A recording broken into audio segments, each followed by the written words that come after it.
Well, everybody, I made it to San Diego, and it's very cool. I spent a day on public transport. That was my day. It started with, I went to a Denny's, a dinery chain place, and had a huge omelette-y thing that I took photos of because it was so huge for breakfast. Got very confused by tipping again. And then I went and caught a whole bunch of public transport and found my way eventually to the train station and got the train and made it here to San Diego. For a while there was a bit of a worry that I'd lost my luggage, but my luggage is safe and sound. See? My beautiful luggage that is already breaking, and this handle does not work very well, so I'm very cross with my luggage. It's too big to take as carry-on, and so I had to check it in, and it's heavy and horrible. So today I hate my luggage. There's a beautiful fountain. I don't know if you saw that or not.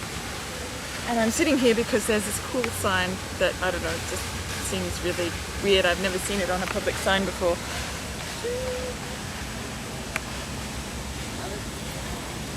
I don't know, staying off of fountains seems like a strange thing to have.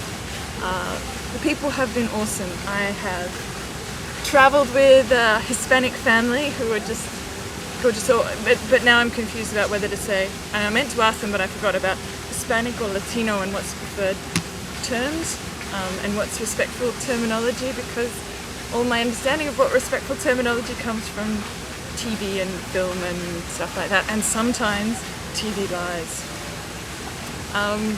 And I listened to a cool radio station this morning, and that was really interesting and articulate, and it might be that I was listening to the Radio National equivalent with a lot of hip hop and cool people going yo yo stuff, accents. Okay, this is a not quite so coherent today as yesterday, which is saying something. I feel like I've spent the whole day traveling, but I am getting a better understanding of America and where language is different, and yeah, people have been really, really awesome and friendly, and the conductors here wear snazzy uniforms like of days gone by and look really cool, as opposed to our conductors that don't look quite so awesome.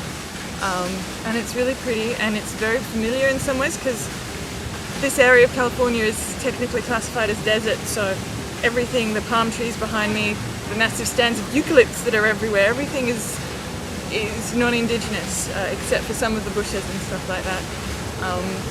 I asked whether they had any endangered bushes or native grasses, but no one's been able to tell me that. And my Fahrenheit Celsius conversion maths and all my maths and statistics that you have to use with travelling are not very good at all. I'm very glad that the US dollar and the Australian dollar are very close to each other, so I just have to think about sales tax and tipping, and no one's entirely sure at what temperature water freezes, which means I have trouble checking my Celsius Fahrenheit conversions. But I got close today to somebody who had a fairly good idea. It was either 22 or 32 degrees Fahrenheit. So I'm getting closer to the mystery of at what temperature does water freeze in America? Because it's very easy when it's 0 degrees, but it's not so easy here.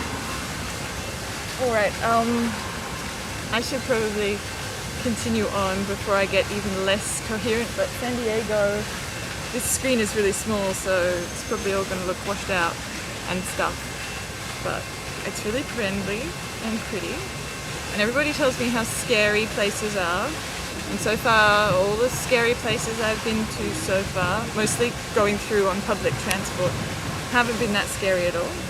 I met a returned soldier from Iraq, and she was really cool. She's going to be voting for Barack Obama, even though he's less likely to pull folks out from the war than Hillary, which is a big concern for a bunch of soldiers. They'd like to go home. But she's really keen on deployment, and she was a really interesting person. And yeah, I am geekier than most Americans, it would seem. Most people haven't heard of Comic-Con, and so it just goes to show if you're a great big geeky geek girl, and sexy geek girls do exist, as other bloggers have soundly proven, hopefully I'm sexy and not just double chinny rambly girl. Oh. But yes, I'm having a lovely time and people are nice. And, yeah, lots of love to everybody and I'll see you later.